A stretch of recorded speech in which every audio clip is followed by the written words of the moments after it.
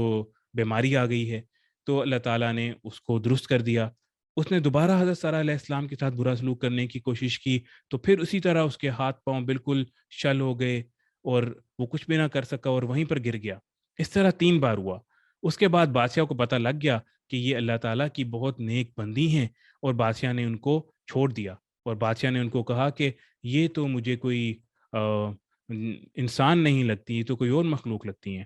اور بچوں اس وقت بھی حضرت سارہ علیہ السلام جب بادشاہ کے پاس گئیں تو سب سے پہلے انہوں نے اس سے مہلت مانگی اور اللہ تعالیٰ کے حضور انہوں نے نماز پڑھی، انہوں نے دعا کی اللہ تعالیٰ سے۔ تو اللہ تعالیٰ نے ان کی اپنے نیک بندوں کی، حضرت ابراہیم علیہ السلام کی اور حضرت سارہ علیہ السلام کی دعا کو سنا، اور اس طرح اس ظالم بادشاہ سے ان کو چھٹکارا دیا۔ اور اس کے بعد اس بادشاہ کی ایک اور بھی کنیز تھی جو کہ حضرت ہاجرہ علیہ السلام تھی،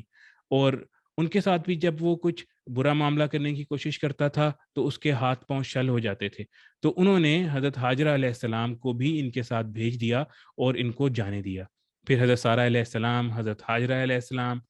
اور حضرت ابراہیم علیہ السلام اپنے سفر میں آگے روانہ ہوئے۔ تو بچوں یہ تھی ہماری آج کی کہانی۔ اب میں ریکویسٹ کرتا ہوں عامر جواز صاحب سے کہ وہ آپ کو اس کہانی میں جو ہمیں سبق ملتے ہیں وہ بتائیں۔ السلام علیکم ورحمۃ اللہ وبرکاتہ۔ وعلیکم السلام ورحمۃ اللہ وبرکاتہ۔ ایک مرتبہ پھر بچوں خوش آمدید۔ تو یہ کہانی چل رہی ہے سیدنا ابراہیم علیہ السلام کی، اور اس کے اندر ہمیں کیا سبق ملتا ہے ہم اس کے اوپر بات کرتے ہیں۔ پہلی بات بچوں، مکمل بھروسہ اللہ کی ذات کے اوپر۔ جب سیدنا ابراہیم علیہ السلام کو نمرود نے ریکویسٹ کیا کہ آپ جو ہے یہاں سے چلے جائیں، تو انہوں نے اپنا علاقہ چھوڑنے میں اور اس کو اپنے گھر بار کو چھوڑنے میں ان کو کوئی بھی پرابلم نہیں ہوا، کیونکہ ان کا جو ہے مکمل یقین اللہ کے اوپر تھا کہ ہم جہاں پہ بھی جائیں گے اللہ تعالیٰ حالات پیدا فرما دیں گے۔ اور آپ نے دیکھا سنا کہ جیسے ہی وہ دوسرے شہر پہنچے تو نہ صرف یہ کہ وہاں پہ ان کے لیے گھر محل بلکہ خاندان، فیملی، سب کچھ اللہ تعالیٰ نے ان کو ارینج کر دیا وہاں پہ، اور وہ پھر کافی عرصہ تک جو ہے حضرت سارہ علیہ السلام کے ساتھ ان کی شادی کے بعد وہ کافی عرصے تک اس محل میں رہے اور اللہ کے احکامات کو وہ پھیلاتے رہے۔ پھر بچوں یہ ہے کہ اللہ کے حکم کے سامنے تمام بادشاہ عاجز ہیں، کہ نمرود کو سمجھ تو آ گئی تھی کہ جو ہے یہ معاملہ بڑا ہے اور اللہ ہی جو ہے وہ خدا ہیں، لیکن دنیا کی محبت اتنی اس کے اندر گھر چکی تھی، اتنے اس کے دل کے اندر اثر کر چکی تھی کہ اس سے نجات حاصل کرنا اس کے لیے مشکل تھا۔ تو بجائے اس کے کہ وہ دنیا کی محبت چھوڑ کے اللہ کی طرف متوجہ ہوتا، اس نے عاجزی اختیار کر لی لیکن دنیا کی محبت نہیں چھوڑی۔ اور تیسری بات بچوں کہ اللہ کی جب اطاعت کی جاتی ہے تو اللہ اس دنیا میں بھی نوازتے ہیں، جیسے کہ سیدنا ابراہیم علیہ السلام جب شام میں پہنچے تو وہاں پہ ان کو تمام چیزیں جو ضروریات زندگی کی ہوتی ہیں، چھت بھی چاہیے ہوتی ہے، گھر بھی چاہیے ہوتا ہے، کھانا بھی چاہیے ہوتا ہے اور خاندان بھی چاہیے ہوتا ہے، یہ سب کے سب اللہ تعالیٰ نے میسر کر دیے کہ وہ بے سر و سامانی میں نکلے بابل سے، عراق سے، اور شام کے اندر جب پہنچے تو ان کو اللہ تعالیٰ نے یہ تمام نعمتیں وہاں پہ عطا فرما دی۔ اس کے بعد بچوں اگلی بات یہ آتی ہے کہ نعمتیں اگر میسر ہو جائیں تو اللہ کا بے حد شکر کرنا چاہیے اور فرما برداری میں اضافہ کرنا چاہیے، اور اللہ کے حکم کے سامنے اگر دنیا چھوڑنی پڑے تو وہ بھی چھوڑ کے اللہ کا حکم مانا جائے۔ جیسے سیدنا ابراہیم علیہ السلام سے جب شام کے بادشاہ نے کہا کہ یا تو آپ جو ہے اپنا دین چھوڑ دیں یا میرا محل چھوڑ دیں، تو انہوں نے محل چھوڑنا گوارا کر لیا۔ اسی طرح سے بچوں جب ہمیں صبح تہجد میں اٹھنا ہوتا ہے، فجر میں، اور خصوصی طور کے اوپر سردیوں میں جب ٹھنڈ بہت زیادہ ہوتی ہے، گرم لحاف چھوڑنا، تو اس وقت ذہن میں اگر یہ تصور رہے کہ اللہ کے لیے چھوڑا جا رہا ہے تو اٹھنا بھی آسان ہو جائے گا اور انسان کو ایک اللہ کی فرما برداری کا احساس بھی ہوگا۔ اور اسی طرح سے گرمیوں میں جب دن بہت چھوٹے رہ جاتے ہیں تو پھر تہجد کی نماز مشکل ہو جاتی ہے، کیونکہ نیند مکمل نہیں ہوتی، تو اس وقت نیند کی راحت کو چھوڑنا اور اللہ کے احکامات میں عمل کرنا۔ یہ تو بچوں کچھ مثالیں تھیں، باقی زندگی میں ہمارے 24 گھنٹے کی زندگی میں وہ تمام معاملات جو کہ ہمیں اللہ کے مقابلے میں نافرمانی پہ لے کے آتے ہیں، اگر ہم وہ ان معاملات میں اللہ کی فرما برداری اختیار کر لیں تو اللہ ہمارے ہو جاتے ہیں۔ اور بچوں آخری بات کی دعا اللہ کا بہت بڑا انعام ہے، مومن کا ہتھیار ہے، لیکن بچوں یہاں پہ ایک بات ہم آپ کی توجہ دلوائیں گے کہ دعائیں بہت زیادہ قبول ہوتی ہیں اگر آپ روزانہ دعائیں کرتے رہیں اور دعائیں زندگی کا حصہ ہوں، یعنی کہ جب آپ کے اوپر آسانی ہے، جب آپ کے اوپر مشکلیں نہیں ہیں، اس وقت بھی دعائیں کر رہے ہیں، عبادتیں کر رہے ہیں، تو جب مشکل آتی ہے تو دعائیں بہت زیادہ قبول ہوتی ہیں۔ اس کے بارے میں ایک حدیث بھی ہے جس کا مفہوم یہ ہے کہ جب انسان دعائیں کرتا رہتا ہے اور پھر مشکل وقت میں وہ دعا کرتا ہے تو فرشتے کہتے ہیں کہ کیسی مانوس آواز ہے، یہ کیسی سنی ہوئی آواز ہے، تو پھر فرشتے بھی اللہ کے حضور میں دعا کرنا شروع کر دیتے ہیں، جس کے نتیجے میں وہ دعائیں بہت جلد قبول ہو جاتی ہیں کیونکہ فرشتوں کی دعائیں شامل ہو جاتی ہیں۔ اور جب کوئی ایسا شخص جو کہ اللہ سے دعا نہ کرتا ہو، اللہ کی طرف توجہ نہ کرتا ہو، اور پھر مشکل آتی ہے اور وہ دعا کرتا ہے، تو فرشتے بھی اس کو کہتے ہیں کہ کیسی نامانوس، یعنی کہ اجنبی، ایک اسٹرینج وائس ہے، ایک اجنبی آواز ہے جس کو ہم نہیں جانتے، اور فرشتے اس دعاؤں میں شامل نہیں ہوتے۔ اللہ تعالیٰ سے ہمیں بہت امید ہوتی ہے کہ اللہ تعالیٰ جو ہے اپنی مخلوقات کے ساتھ بہت رحیم ہے اور کرم کا معاملہ فرماتے ہیں، اور اکثر جو ہے وہ تمام دعائیں بھی کسی نہ کسی صورت میں یا تو دنیا میں یا اس کے بعد جو ہے وہ مقبول ہو جاتی ہیں، قبول ہو جاتی ہیں، لیکن دعائیں قبول ہونے کے لیے ضروری ہے کہ دعائیں مسلسل کرتے رہنا چاہیے اور اللہ کی طرف متوجہ ہونا چاہیے۔ اس کے ساتھ ہی بچوں ہمارے اس پروگرام کا جو کہ 9 سے 14 سال کے بچوں کا ہے، یہ سیشن ختم ہوتا ہے، اب بڑے بچوں کا پروگرام شروع کرتے ہیں، اور عامر عثمان صاحب سے کہتے ہیں کہ وہ بڑے بچوں کا پروگرام شروع کریں، لیکن پیارے بچوں دعا میں شرکت کے حد تک آپ سب کے سب انشاءاللہ شامل رہیے گا۔ السلام علیکم ورحمۃ اللہ وبرکاتہ۔